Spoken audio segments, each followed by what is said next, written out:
నేనే మొదటి బాధితురాలిని. కేంద్ర రాష్ట్ర ప్రభుత్వాలవి కక్ష సాధింపు రాజకీయాలు. కవిత బీజేపీ వాళ్లకు వాళ్ళ మీద వాళ్ళే కేసు వాళ్ళ మీద వీళ్ళ మీద కేసులు పెట్టడమే పని. బీజేపీ వాళ్లకు వాళ్ళ మీద వీళ్ళ మీద కేసులు పెట్టడమే పని. 2014 నుంచి తెలంగాణ ఏమాత్రం డెవలప్ కాలేదు. మరి మీ నాయనే కదా ముఖ్యమంత్రి ఉన్నది. మరి అడగలేదు ఒక్కరోజు నాయన మరి ఎందుకు మరి నీళ్లు నిధులు నియామకాలు అని చెప్తివి? మన ఇంట్లోనే మరి ఓడిపోయినా కానీ ఎమ్మెల్సీ ఇత్తివి, ఎంపీని చేస్తేవి, మరి నామినేటెడ్ పదవులు ఇస్తేవి, ఇవన్నీ ఇచ్చినావు. మరి మన మన మన ఇంటి కోసం కాదు కదా చేసిందంతా కూడా. తెలంగాణలో ఉన్నటువంటి ప్రజలు ఎంతోమంది అమరులు అయిపోయారు, ఆత్మ బలిదానాలు చేసుకున్నారు నాయన. మరి ఒక్కరోజు వాళ్ళ గురించి ఆలోచించవైతివి అని చెప్పేసి ఒక్కరోజు వాళ్ళు ఉన్నప్పుడు అనవైతివి. ఇప్పుడు బయటకు వచ్చిన తర్వాత 2014 నుంచి ఏం డెవలప్ కాలేదని మాట్లాడుతూ ఉన్నది. తెలంగాణ ఏమాత్రం డెవలప్ కాలేదు. ఇప్పుడు గుర్తొచ్చింది అన్నట్టు బతుకమ్మ లెక్క బీసీల బిల్లు ఎత్తుకున్నా దించేది లేదు.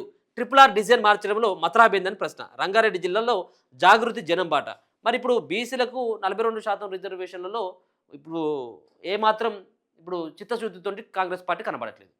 మరి దీనికి నిరసనగా అక్కడ ఒకవేళ కనుక ఆడ ధర్నా చౌక్ దగ్గరనో లేకపోతే ఈ ట్యాంక్ బండ్ దగ్గరనో లేకపోతే అంబేద్కర్ విగ్రహం దగ్గరనో ఎక్కడొక్కడ ఒక దీక్ష ప్రారంభించు, ఆమరణ నిరాహార దీక్ష చేయి.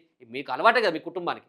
ఎందుకంటే ఎక్కడైతే ఒక సెంటిమెంటుగా ఆ ప్రజలు ఆలోచిస్తుంటారో ఆ సెంటిమెంట్ని క్యాచ్ చేసుకోవడంలో కల్వకుంట్ల కుటుంబానికి మించి ఎవరు కూడా ఉండరేమో మేబీ. సో కల్వకుంట్ల కుటుంబంలో ఉన్నటువంటి వ్యక్తిగా బయటకు వచ్చిండు. సరే మీకు ఆస్తుల పంచాయతీలో లేకపోతే అధికార పంచాయతీలో తర్వాత విషయం, కానీ మీరు బయటకు వచ్చిండు కదా. ఇప్పుడు ఏమంటా ఉన్నారు? బతుకమ్మ లెక్క బీసీల బిల్లుని ఎత్తుకున్నదట. మరి ఏది మరి నువ్వు ఎత్తుకున్నటువంటి బీసీలకు బిల్లుని మరి ఏది మరి నువ్వు ఎత్తుకుంటే ఎక్కడ అమలు అవుతా ఉన్నది? కేంద్ర రాష్ట్ర ప్రభుత్వాలు కక్ష సాధింపు రాజకీయాలు చేస్తున్నాయని, ఆ రాజకీయాల్లో మొదటి బాధితురాలిని తానేనని తెలంగాణ జాగృతి అధ్యక్షురాలు కల్వకుంట్ల కవిత అన్నారు. ఏది కేంద్ర రాష్ట్ర ప్రభుత్వం ఏం అంటే నువ్వు బాధితురాలు ఎట్లయితావు? నిందితురాలి అవుతావు. కానీ నిందితురాలివి కదా, నువ్వు బాధితురాలు ఎట్లా? నువ్వు చేసినటువంటిది సారాదాందా చేస్తేవి. లిక్కర్ కుంభకోణం చేసి దాంట్లో నేను బాధితురాలిని అని చెప్పేసి మాట్లాడడం ఇది సరైనటువంటి విధానం కాదు. జాగృతి జనం బాట నిర్వహించిన ఆమె అలాగే KPHP కాలనీలో గాంధీ విగ్రహం వద్ద విద్యార్థులు నిర్వహించిన సే నో టు డ్రగ్స్ ర్యాలీలో పాల్గొన్నారు. ఈ సందర్భంగా ఆమె మాట్లాడుతూ 2014 నుంచి తెలంగాణ ఏమాత్రం అభివృద్ధి చెందలేదని ఆరోపించారు. తెలంగాణకు వారసత్వంగా వచ్చిన ఆస్తులు పోయాయని, ప్రజల కష్టాలు మరింత పెరిగాయని తెలిపారు. షేర్లింగంపల్లి ప్రాంతంలో 64 చెరువులు మాయమయ్యాయన్నారు. మరి ఎవరున్నారు? 64 చెరువులు మాయమవుతా ఉంటే షేర్లింగంపల్లిలో మీ నాయన ముఖ్యమంత్రిగా, మీ అన్న మున్సిపల్ మంత్రిగా మరి ఏం చేసిళ్ళు? నువ్వు ఒక్కరోజు గొంతెత్తి మరి ప్రజలకు అర్థమయ్యేటువంటి రీతిలో ఎందుకు నువ్వు ఉద్యమాలు చేయలేదు?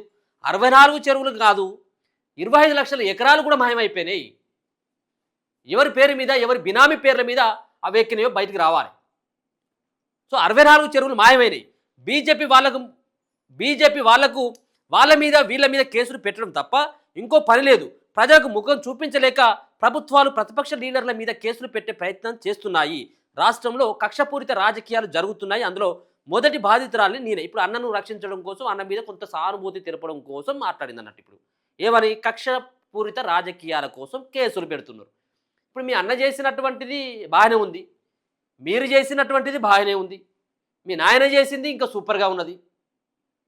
మీరు అసలైనటువంటి అవినీతి అక్రమాలకు పాల్పడ్డటువంటి మీరు ఇలా మళ్ళీ బయటకు వచ్చి ఇలా వాళ్ళ మీద బురద చల్లడం కాదు, వాళ్ళు చేసినటువంటి పని అందరికీ తెలుసు, రాష్ట్రంలో తెలుసు, దేశంలో కూడా తెలుసు. మీరు చేసింది ఏందో మొత్తం దేశవ్యాప్తంగా ప్రత్యేకంగా చెప్పనక్కర్లేదు. మీరు చేసి అనేక రకాలైనటువంటి కుంభకోణాల్లో పాల్గొన్నటువంటి మీ పైన మీరే నిందలు వేసుకోవడం, ఏదో దేహాలు వేదాలు వల్లించినట్టుగా ఇలా కవిత మాట్లాడుతూ ఉన్నది. మరి ఇన్ని రోజుల పాటు, ఇన్నేళ్ల పాటు కవిత ఏం చేసింది? దానికి సమాధానం చెప్పాలి. బీసీలకు రాజ్యాధికారం హక్కుగా రావాలి, బీసీలకు రిజర్వేషన్లు సాధించడం అంటే తెలంగాణ సాధన కన్నా కష్టమైన పని. నేను బతుకమ్మ బోనం ఎత్తుకున్నట్లు బీసీ రిజర్వేషన్ల బిల్లు ఎత్తుకున్నా. చాలు తల్లి, చాలు, నువ్వు ఎత్తుకున్న కాడికి చాలు, దించుగా. మీరు ఎత్తుకోవాల్సిన అవసరం లేదు. మా బీసీలు ఉన్నారు, ఎత్తుకుంటారు వాళ్ళే. బీసీల బిల్లు కాడా మీరే ఎత్తుకుంటారు. ఎస్సీల సమస్య వచ్చినప్పుడు మీరే ఎత్తుకుంటారు, ఎస్టీల సమస్య వచ్చినప్పుడు మీరే ఎత్తుకుంటారు. మరి మా బోనం మేము ఎత్తుకుంటాం, మా బతుకమ్మ మేము ఎత్తుకుంటాం కదా. అంటే ఈ ఎత్తుకోవడానికి ప్రధానమైనటువంటి కారణం ఏంటిదంటే ఈ బోనం, ఈ బతుకమ్మని ఎత్తుకున్నట్టయితుంటే, బీసీల బోనం, బీసీల యొక్క బతుకమ్మని ఎత్తుకున్నట్టయినట్టయితుంటే ఇక్కడ కల్వకుంట్ల కుటుంబం కొంత రాజకీయంగా ప్రయోజనం పొందొచ్చు అన్నటువంటి ఒక రకమైనటువంటి దురుద్దేశంతో ఎత్తుకునేది. అంతే తప్పించి బీసీల మీద మీకు ఉన్నటువంటి ప్రేమతో కాదు. మరి బీసీల మీద ప్రేమ ఉన్నట్టయితే ఉంటే ఉన్నటువంటి 33% రిజర్వేషన్ని తగ్గించినటువంటి ప్రయత్నం చేసినటువంటి కేసీఆర్ కూతురుగా మీరు ఎందుకు ఆ రోజు వాదించలేదు? ఎందుకు వద్దని చెప్పలేదు? దీనికి సమాధానం చెప్పదు. ఆమెట ఎత్తుకున్నటువంటి బీసీ రిజర్వేషన్ల బిల్లు బోనం ఇక నేను దాన్ని దించడం ఉంటుంది. శంకర్పల్లి మండలం మోకీలాలో ఎల్లమ్మ మల్లమ్మ దేవాలయ వార్షికోత్సవంలో పాల్గొని షాబాద్ వెళ్ళిల్లట. అక్కడ బీసీ సంఘాలు చేస్తున్న దీక్షకు సంఘీభావం తెలిపి మాట్లాడారు. బీసీ రిజర్వేషన్ కోసం పార్లమెంట్లో బిల్లును పాస్ చేయించాలని, బీసీలకు స్థానిక సంస్థల్లోనే కాకుండా విద్యా ఉద్యోగ అవకాశాల్లోనూ రిజర్వేషన్ కల్పించే విధంగా కొట్లాడాలి అని అన్నారు. ఆర్ కృష్ణయ్య చిరంజీవుల ఆధ్వర్యంలో నడుస్తున్న జేఏసీలకు సంపూర్ణ మద్దతు ఇస్తున్నామని తెలిపారు.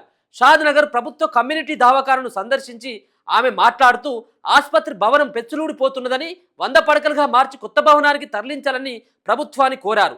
పెద్దోళ్ల భూములను వదిలేస్తారు, పొద్దున లేస్తే పేదోళ్ల భూములపై పడతారు. పేదోడికో న్యాయం, పెద్దోడికో న్యాయమా? దీనిపై పోరాటానికి సిద్ధమవుతాం.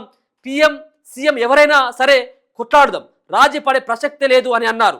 కేశంపేట మండలం 9 రేకుల గ్రామంలో రిజనల్ రింగ్ రోడ్డులో భూములు కోల్పోతున్న రైతులను పరామర్శించి మాట్లాడారు. గతంలో భూములకు సంబంధించి ప్రభుత్వం డిజైన్ వేసిందని తిరిగి దాన్ని మార్చడంలో మతలాభం ఏంటని దొంగలు ఊర్లు పంచుకున్నటువంటి విధంగా ఇలా భూములకు సంబంధించినటువంటి డిజైన్ మార్చడం ఇదంతా కూడా జరుగుతూ ఉన్నది. సరే, ఏదేమైనప్పుడు కూడా ఇలా బీసీల గురించి కవితకు మాట్లాడుతూ ఉంది చూడు, ఇది జోక్ ఆఫ్ ద ఇయర్గా మిగిలిపోతూ ఉన్నది. మొత్తం ఆమె బీసీలకు 42% రిజర్వేషన్ల పైన ఉద్యమాన్ని ఉధృతం చేసింది. ఏం పోరాటం చేసేలాక మీరు ఇక్కడ ఏం పోరాటంలో? నేనే మొదటి బాధితురాలు కాదు తల్లి, మీరు మొదటి నిందితురాలు. కేంద్ర రాష్ట్ర ప్రభుత్వాలు మీ పైన అక్రమమైనటువంటి కేసులు కాదు, మీరు చేసినటువంటి నిర్వాహం బయట పెట్టి మిమ్మల్ని అరెస్ట్ చేసిండ్రు. దాన్ని కూడా మీరు సమర్థించుకుంటే ఎట్లక్క?